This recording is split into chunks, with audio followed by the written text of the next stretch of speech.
Shopee. Ayan, ano, magandang hapon ulit mga ka-nature. Ayan, meron tayong pinaugat dito, no. May gitna ilang buwan to kasi hindi ko naasikaso. So ngayon ako nagkaroon ng panahon. So iaano na natin, tawag dito, atin ang ita-transfer kasi marami na siyang ugat, no. So medyo malaki nga lang to, ikakat natin. Ayan, oh, mga ka-nature, oh, kita nyo. Oh, ayan, puro ugat na siya. So putulin natin dito. Ito, nanghihinayang ako pero teka, hindi yata kaya to. Matigas, no? Pero anyway, dali, wait. Masyadong mahaba yata yung cut to. Natanggalin ko muna kasi tinali ko ng alambre. Ayan, ano? So, ayan, no? So, yun, no? Teka, sana siya, yun.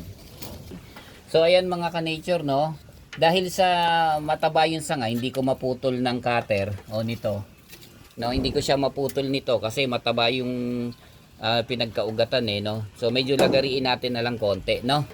Kaya ito, pakita ko sa inyo, yan, ano, lagariin natin dito, yan. So lagariin ko siya ngayon para makuha natin, no.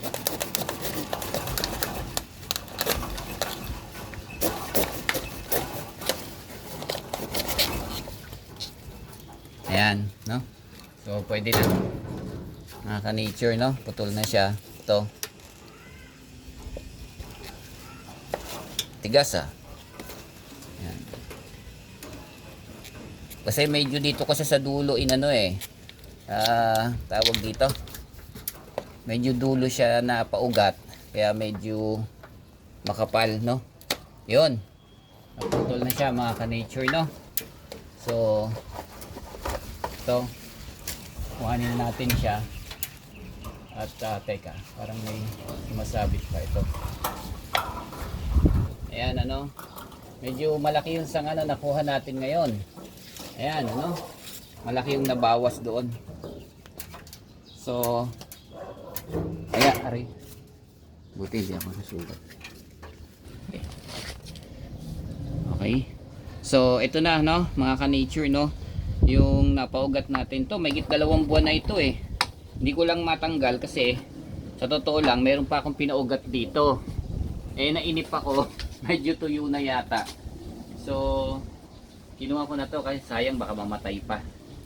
Kaya ito mga ka-nature, no, pero tingnan nyo, oh, mga ka-nature, yan yung ibang ugat nga niya halos namatay na, nalanta na, pero may mga bagong ugat pa naman. So itatanim natin siya ngayon, no, dito para mabuhay, no. Lalagyan lang natin muna siya ng tinatawag na support kasi ang problema, kailangan yung support kasi matigas yung mabigat yung sanga niya. So kailangan natin support. Pero pag chinay ko tong may ugat na, pwede ko na itong putulin para medyo magaan siya, no. Ngayon lalagyan natin siya ng soil. Ito mga ka-nature, no, meron tayong biniling loam soil para ilagay na lang natin dito. Ayan, ano, so kulang pa ito, dadagdagan to. Inano ko muna para makatayo. Ayan, ano, so ayun na siya mga ka-nature, no. Ayan, so didiinan ko na lang para medyo umano muna yung sanga niya, no. Pero hopefully na sana ano to, mabuhay kasi para dalawang sanga, no. Papa ko ng lupa, sandali lang, no, mga ka-nature, no. Mili ako ng loam soil, complete na to, organic soil, no, para ilagay natin yan, dagdagan natin, no. So kupitin na natin dito. Ayan, no? So ayan. So lagyan natin ngayon, punuin natin kasi medyo malaki yung sanga niya. Yan mga ka-nature, no.